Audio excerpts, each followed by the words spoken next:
Have you ever stopped to wonder how one nation, home to over 1.4 billion people, has turned saving money into a national superpower, while the rest of the world struggles to stash away a few cents from every dollar? China somehow manages to save nearly half of everything it earns. Yep, you heard that right. Half.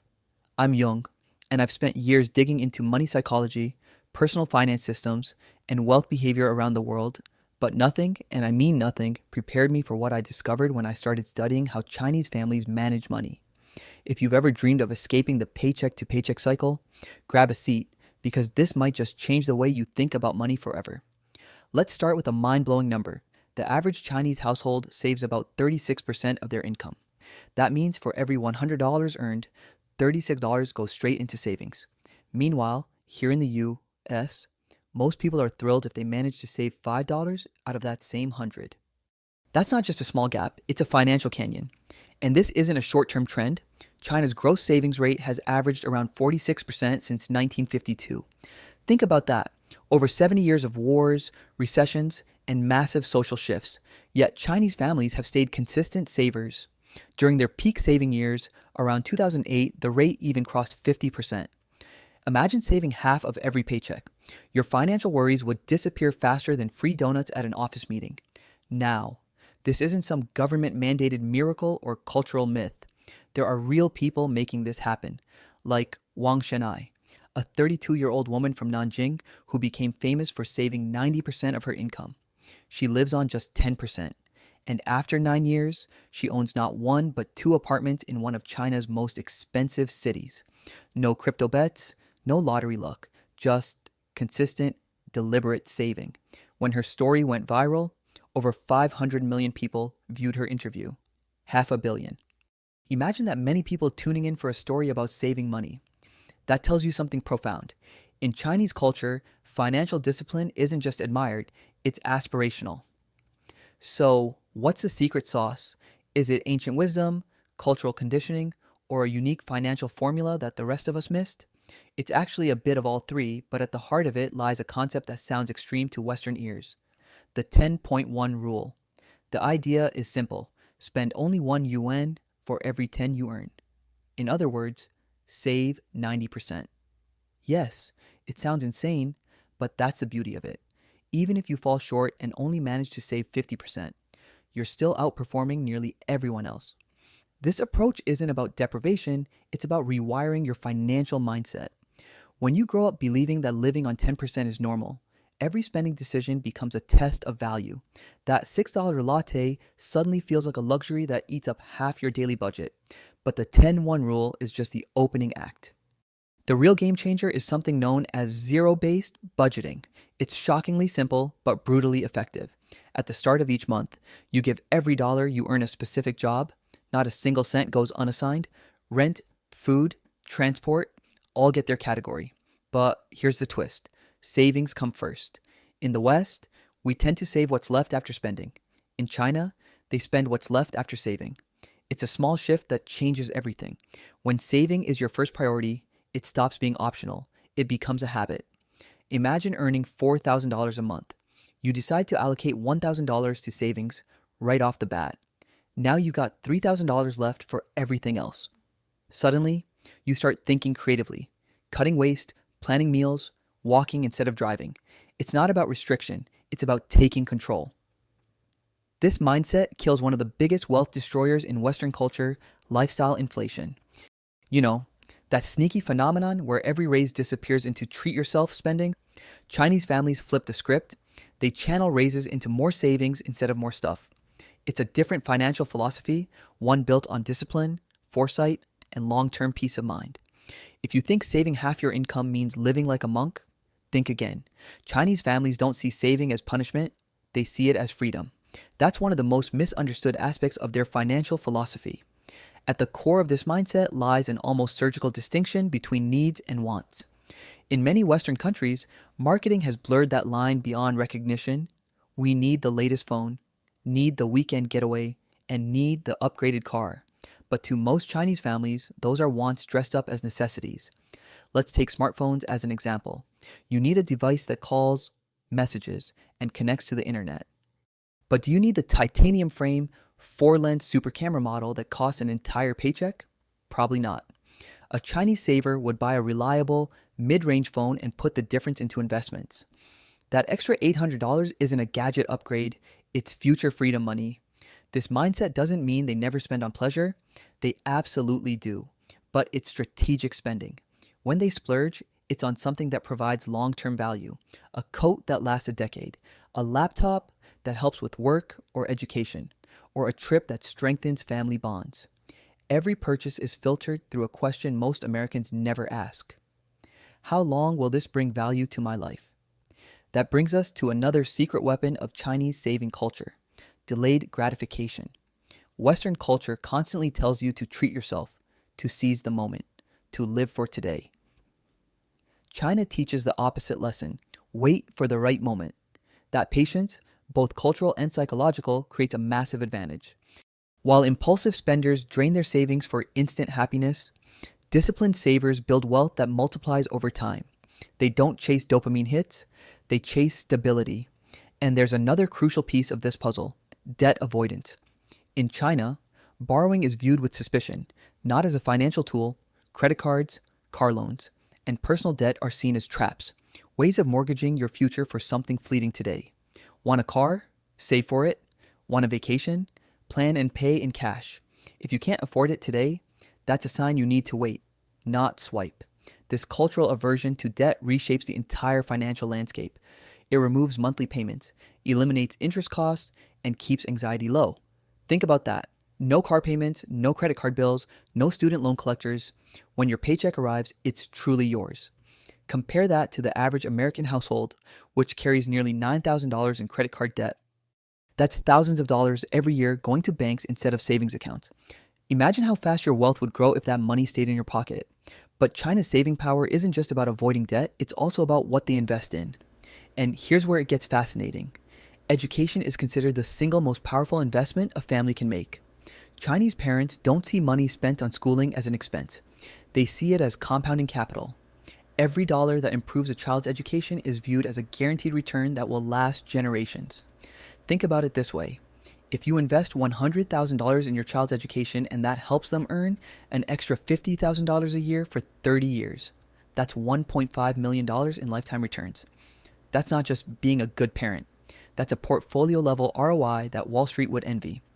That's why many families are willing to sacrifice comfort, skip vacations, and live modestly while spending heavily on tutoring, test prep, and language classes. It's not about pride, it's about strategy. Interestingly, China's one-child policy magnified this even further. When you have only one child to invest in, your resources aren't spread thin, they're concentrated. Instead of dividing savings across multiple kids, families channel everything into one future. The result? Hyper-focused financial investment in the next generation. And then there's a demographic twist that few people outside China understand: the gender imbalance. Because of decades of the one-child policy, there are roughly 22 extra men for every 100 women in some age groups. The dating competition is fierce, and financial security has become the ultimate attraction. In this environment, saving money isn't just smart, it's socially essential. Many men save aggressively to prove they're financially stable enough for marriage. Owning property before proposing isn't just nice, it's expected. Imagine if, in America, dating apps showed savings balances instead of selfies. The national savings rate would skyrocket overnight. This unique combination of cultural pride, social competition, and family expectations has turned saving into a status symbol. The more disciplined you are, the more respected you become. And that, right there, flips the Western script. In the U.S., flashing luxury cars and designer brands signals success. In China, what earns you real respect is quiet wealth, being known for saving wisely, living simply, and owning assets free of debt. It's not about showing off, it's about showing control. Here's something most Westerners don't fully grasp. In China, saving money isn't just a personal responsibility, it's a family mission. The idea that everyone in a household contributes to financial stability is deeply ingrained, and it's one of the biggest reasons China's savings rate stays so consistently high. Let's start with something most Americans take for granted: the safety net.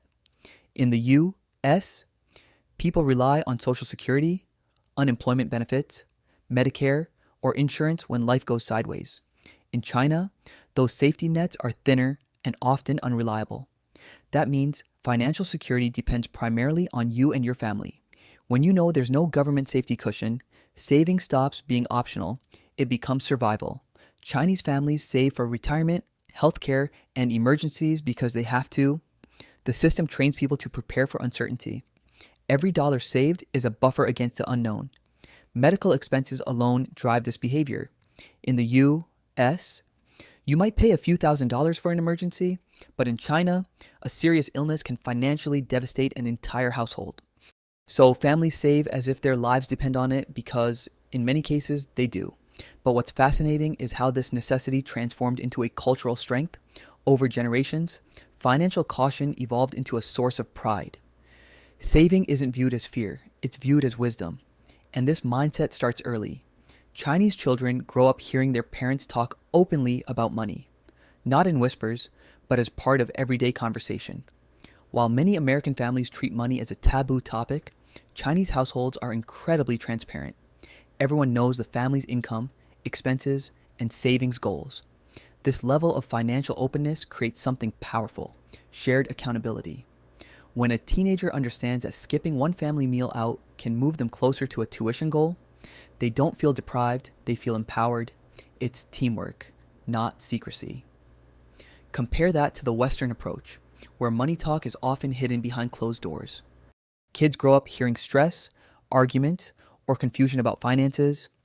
In China, kids grow up hearing progress updates, goals achieved, and long-term planning. That subtle difference builds an entirely different emotional relationship with money. Instead of associating saving with restriction, they associate it with security and unity. Then there's the social dimension, the concept of face. In many countries, social status comes from showing off what you own: cars, watches, clothes, vacations. In China, face often comes from being financially prudent. People earn respect not by how much they spend, but by how wisely they save.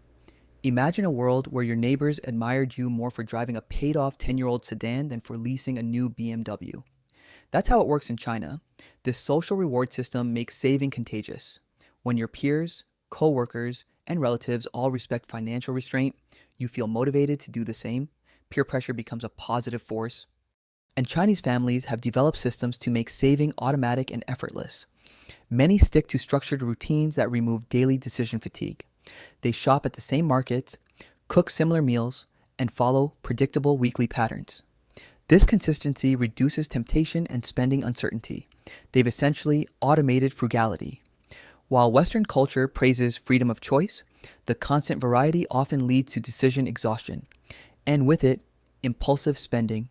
Chinese households simplify their options to protect their willpower. It's not about being boring, it's about conserving energy for decisions that truly matter.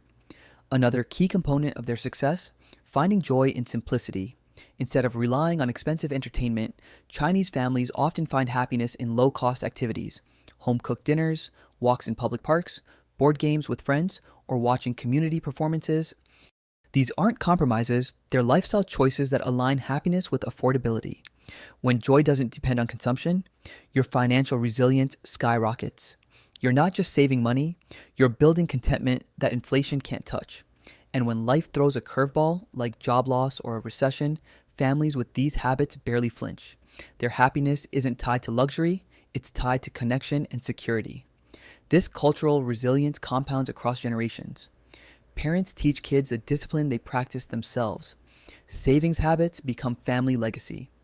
Every generation starts stronger because the last one didn't just pass down money, they passed down the mindset that creates money.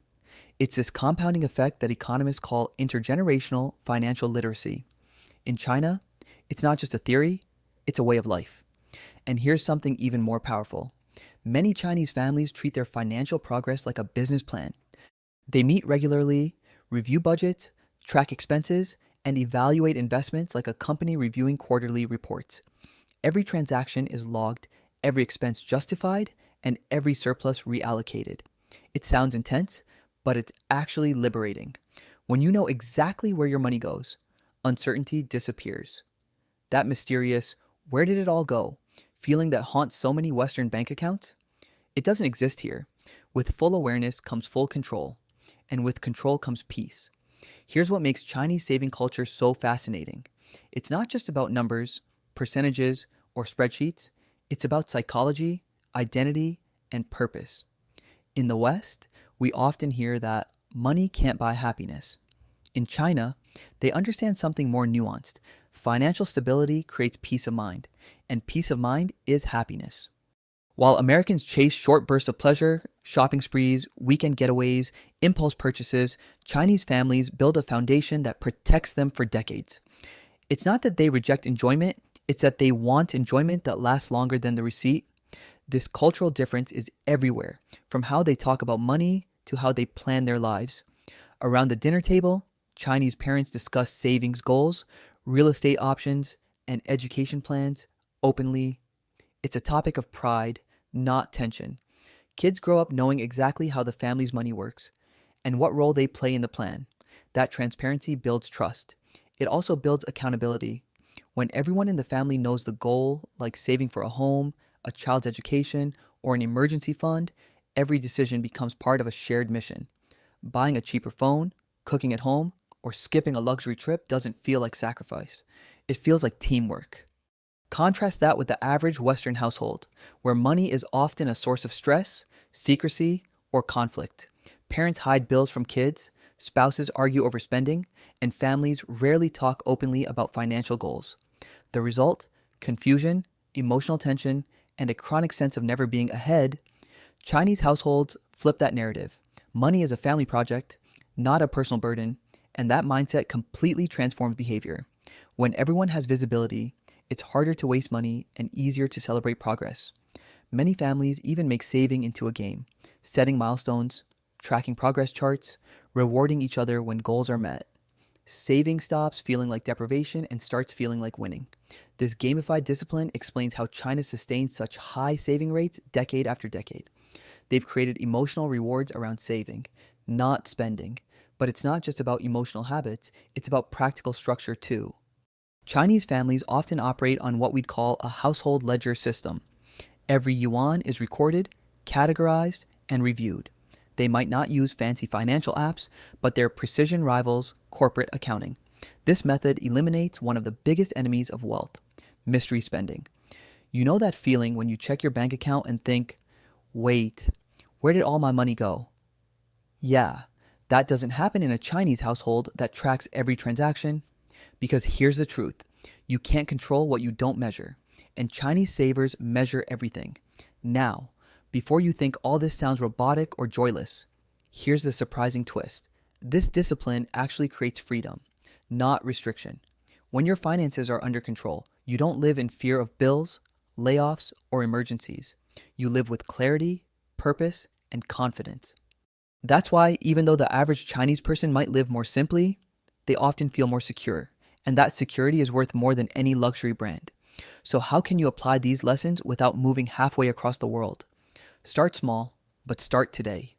First, try zero-based budgeting. Sit down at the start of the month and give every single dollar a purpose before you spend a cent. And make sure the first purpose on your list is savings. Second, experiment with the 10.1 rule, not necessarily saving 90%, but training your mind to think like someone who does. When you aim high, even hitting halfway changes your financial trajectory. Third, practice delayed gratification. When you want to buy something, wait 48 hours. If you still want it after 2 days, go ahead. If not, congratulations, you just saved money effortlessly. Fourth, make saving visible and social. Create a progress chart, share it with your partner or kids, and celebrate milestones together. The more you see your money grow, the more motivated you become. And finally, change your relationship with money itself. Don't see saving as punishment. See it as preparation. Every dollar you save is a dollar that future you will thank present you for. The truth is, the Chinese haven't just mastered saving, they've redefined what it means to be financially free. It's not about how much you earn, it's about how intentionally you live. When saving becomes your default, when patience replaces impulse, and when teamwork replaces secrecy, your financial story transforms. You don't have to live in China to think like them. You just have to adopt their mindset. Save first, spend consciously, find joy in simplicity, build wealth through unity, not comparison, because true wealth isn't about owning more, it's about needing less. So maybe, just maybe, it's time to learn from a culture that has turned financial discipline into an art form. Start with 1 month, track every dollar. Pay yourself first, and who knows, a few years from now, you might be the one everyone's asking. How did you manage to save half your income and still look so calm doing it?